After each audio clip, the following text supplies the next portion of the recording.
What's up? What's up? What's up? BigH Trucking. I'm sitting here at the shipper, the 01, in Bloomington, or Burlington, Illinois. Lyle is going to love this one if he sees this video. 10 o'clock was my appointment. It is now 2:30, and they still got a red light. It took them 3 hours to get me in the door. Yeah, I got in here at 1 o'clock, 2.5 hours. The truck's been shaking, then it stops, and it shakes, and stops. So a little detention pay. Oh, I just want to run. I do not like the detention. Whatever, it's extra money, right? It pads the settlement. So it's all well and good, but they are really slow as molasses. I haven't had one of these in a long time. Anyway, I hope everybody's well. I keep looking to see if I get a green light. I'm actually waiting for a phone call for me to go get the paperwork. But I hope everybody's well. Please like and share. Please like and subscribe, share, whatever you do on the social media aspect of the social media. Tongue-tied. Anyway, all is well. This morning, getting here, I actually left 4 o'clock in the morning at a 10 o'clock appointment. I was 130 miles away. But after the snow that we got last night, I knew the roads were going to be a mess, a complete mess. And, of course, they were absolutely 100% a mess. First 20 miles to get on 94 took me 40 miles. It took me nearly 2.5 hours. And once I got 94, it opened up, but it was only 2 lanes. The right lane was still completely covered with snow and ice.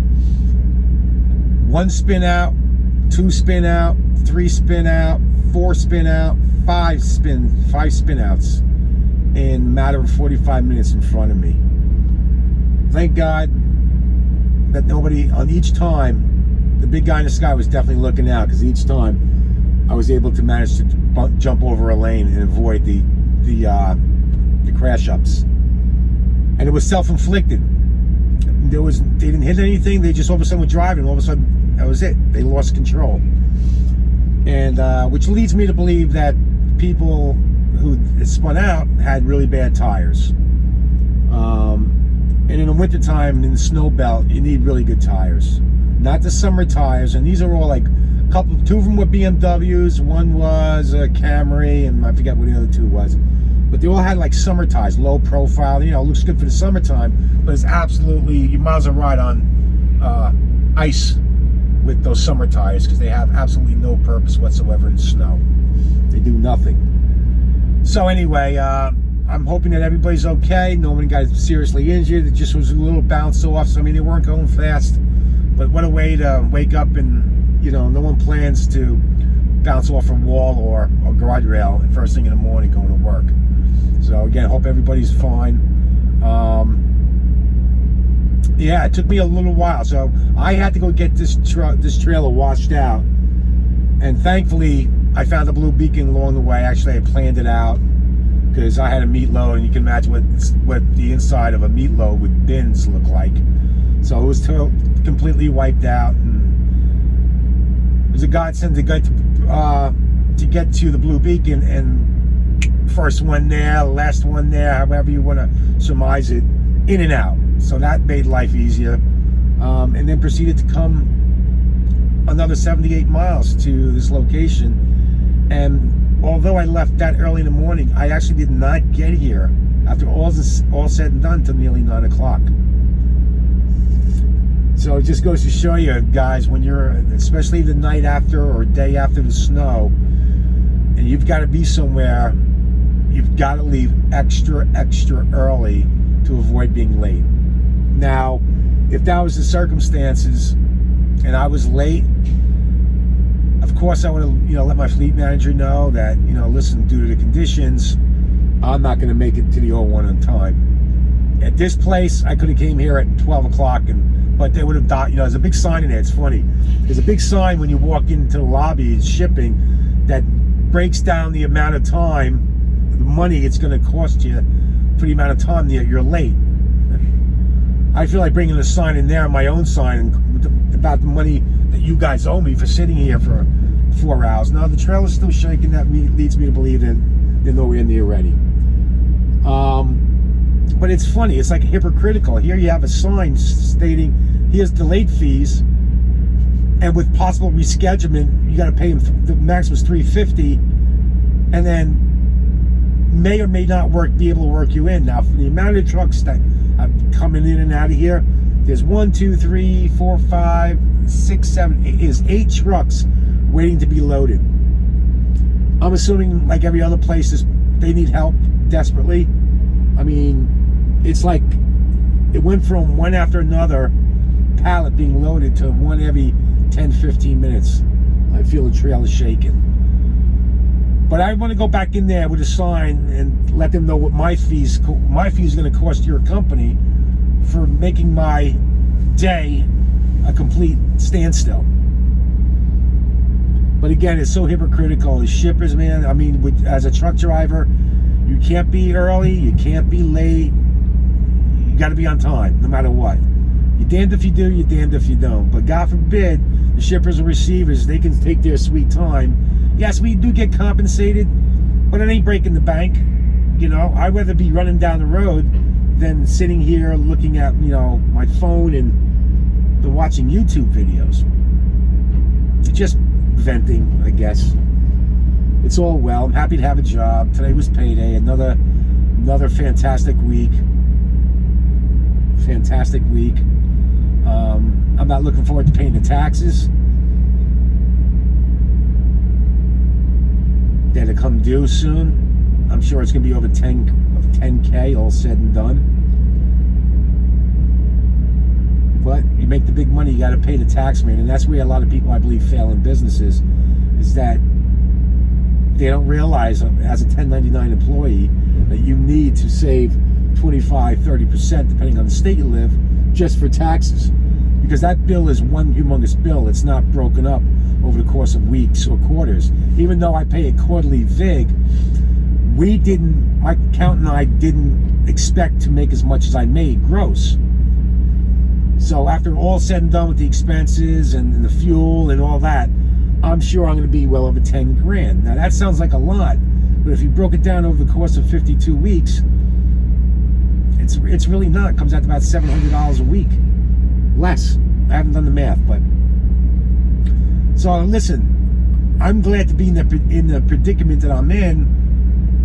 Made the money, because it's certainly better than sitting home and twiddling your thumbs.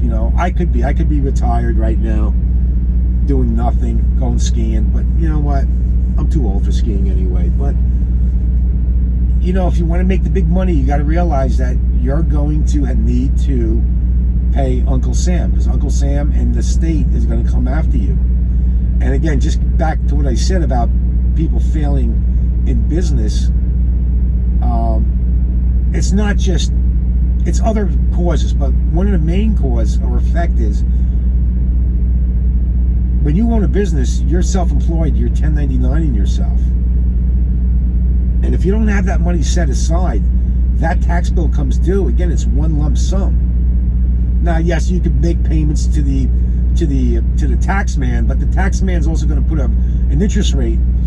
Oh man, that sounds right. The tax man's also going to put an interest rate for every day that balance is not paid. That's so much better.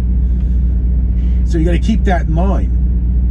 But again, if you're going to be a 1099 employee, a contractor with Prime or any other company, you got to set aside enough money so when that bill comes due, you're not like, I don't have it.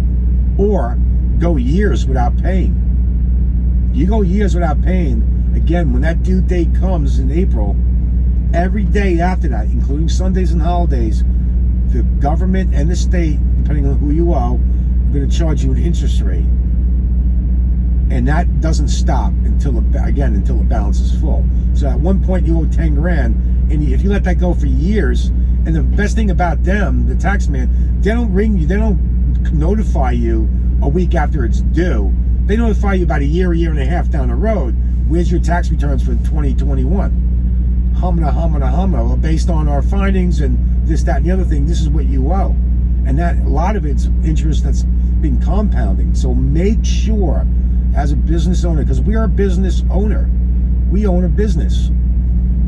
We're contracted from a company, but we own a business. It's up to us to make sure that we have all of our ducks in a row.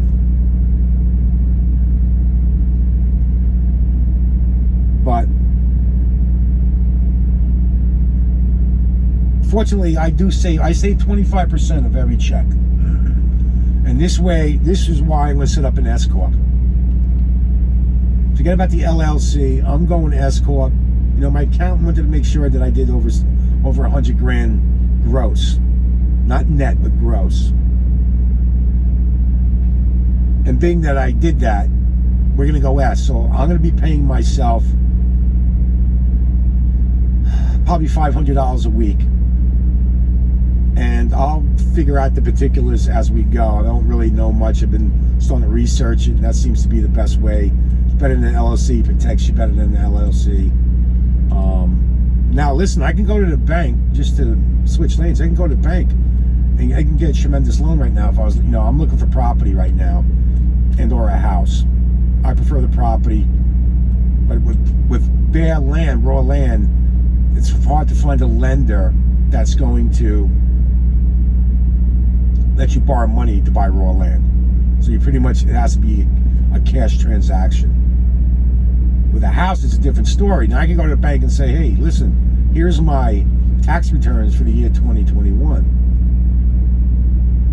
And I'm not sure if this is right, but based on what I earned, I can borrow money. My loan to value is going to be extremely high because I really don't have no debt coming out. I have money, a lot of money coming in, but no debt going out. So I'm sure I could go and get a loan for hundreds of thousands of dollars today without even batting an eye on it. And I don't understand why banks lend money based on your gross when that's really misleading in my eyes. A gross is one thing, but after all your expenses, after your taxes, what do you honestly take home? The money I made, I'll figure out the final number when I go home in March to visit the tax man, but my final number is less than 50% of what I grossed. And that's based on my fuel. Well, let me just say it this way. On my operating cost to run freight. My operating costs are extremely high. Fuel oil's gone from, when I started, 99 cents in Illinois. Now Illinois is like, shit, almost $5 a gallon. I can't believe how expensive it is in Illinois for fuel. So I make sure I don't fuel in Illinois. But that amount of fueling has gone, in a year and a half, has gone from, say, $20,000 a year, probably well over $45,000 a year, just to fuel this truck, if not more. Oil, your PMs, you know, I had 2 new tires put on. I had 3 shocks go out on me. APU issues. The issues I had with the truck were all covered under warranty, so I didn't have to pay a dime. But I lost time with that, so actually it did cost me money. I know I'm rambling on. I don't know what my point is. My point is this. I didn't know what my point is. My point is shut up and just keep moving along. As a business owner, you must set aside money, whether it's in your e-fund or whether it's in a savings account, specifically for only taxes. Because again, when that bill comes due, even if you pay quarterly taxes, you're going to pay more at the end of the year. So, like, I'm no longer a homeowner, so there's nothing I can really deduct except operating costs, stuff that I have bought for the business. So make sure set aside anywhere between 20 and 30% of your weekly pay, the weekly net pay, for taxes only. So this way, again, it's not going to kill you. I do it in a savings account. My e-fund is specifically set up for me as an additional savings account. I try not to touch my e-fund. My e-fund's surely there for investment purposes only. I take out every quarter and I put it into crypto. I max out my e-fund every week. It's 20 cents a mile for every mile I run. And there's some really good weeks where I put over $600 into that account. But remember, that goes to your net too. I also get $300 to my calm data. Perfect example is I did over $2,000 take home in the bank this week, plus the $300 for my calm data card, and this week was $549 to my e-fund. So that was my net pay. So it's nearly 23 and about 29 and change I put in my pocket before taxes. Now I'll take the 25% of that money, roughly $400, and use that for my taxes for the next year. So my accountant and I are gonna have to sit down. We're gonna have to do some numbers. We're gonna go S corp. I never did form an LLC. We kind of were on a wait and hold, see how it goes. Where I was going to do my first full year from January. I started 4 months prior, but we wanted to get a whole glimpse of a January to January to give us a better idea. Because to be honest with you, I was paying my quarterlies based on $65,000, and that was way short. So yeah, it's gonna hurt, man. It's gonna punch me, but I saved for it. Writing that check to Uncle Sam and the state, it's gonna hurt, but it's not hurting me financially. It's hurting me like, I can't believe this is all the taxes I gotta pay. You know, just taxed to death in this country. We're taxed on everything. So, and now inflation that's coming in is a tax on everything too. So not to confuse you, whatever. I don't want to get financially, talk finances here, but everywhere we turn, what we do, what we drink, what we eat, what we wear is taxed. So we keep paying taxes and taxes and taxes, and it's insane. That's why, primarily the reason why I need to get out of New York sooner than later, set up an address in another state that's a little bit more tax friendly than New York. New York is ridiculous. That's why I sold my house. And as a single man, to have a house on Long Island, New York was a great investment, but it got to the point where I got taxed out. I couldn't, it was no longer affordable for me to have a home. To give you an idea what those numbers were, over $17,000 a year just in school taxes and property taxes. That doesn't include electrical bill, that doesn't include fuel oil, that doesn't include homeowners insurance and food and extras, because you always need money to put into a home, fix stuff up, new appliances, whatever. So so the moral of the story is this: save your money. Save your money, 25-30% just for taxes alone. And I think that's why, like I said, a lot of businesses fail, is because that big tax bill comes. And when that tax bill comes, it's crushing. Because if you don't save your money, you go out and spend it like a wild man or a wild woman and go on vacations and buy this, that, and the other thing. And it's fine. Hey, listen, you live life once. But when that tax bill comes and you ain't got the 15, 20, 25,000, what do? You got to close your doors, claim bankruptcy, right? So I have a feeling my tax bill is going to be well over 10 grand because I moved some stuff around, and crypto is taxed. There's a taxable event now, which is a learning lesson, but that was before they really specified the law. So that's going to be bewildering. So anyway, that's my deal. Just send you the message. I'm sitting here talking to a phone. A little boring it is, but hey, listen, it's BigH trucking story. It's my journey. I'm trying to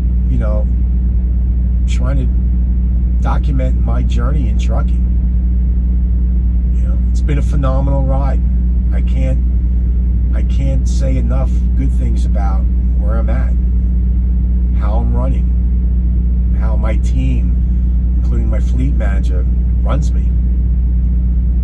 I can't be happier. I've got good friends. Lyle's a good friend. Scott's a good friend. I got people that I can reach out to. I don't have 10,000 people, but I got some people to call that are in the same boat as we all are. Get it. But again, I could not be happier. I just wish that Prime would bring that back, the lease purchase program. I do regret not pulling the trigger. I would have had my truck now, been riding in this filth, and that's kind of one of the reasons why I pulled back on the reins, because I didn't want to get a brand new truck in the middle of wintertime to have to endure all this snow and wipeouts and spinouts, but in hindsight, which is always 2020, I regret it wholeheartedly. Could have been that much closer to paying it off and getting that $1,200 a week raise. And you're really making money. So God bless you guys who pulled the trigger and braver than I was. But that's a lesson learned. So hopefully soon Prime will bring it back, and I'll be on that waiting list. Hopefully it's a Peterbilt. I'll even go to Kenworth. Won't go Freightliner. Sorry, folks. No Freightliner for big man. Peterbilt and Kenworth. They're from basically the same company. But anyway, boring you, rambling. But again, thanks for stopping by BigH Trucking. Continue success, stay safe, and make great decisions. Have a great weekend.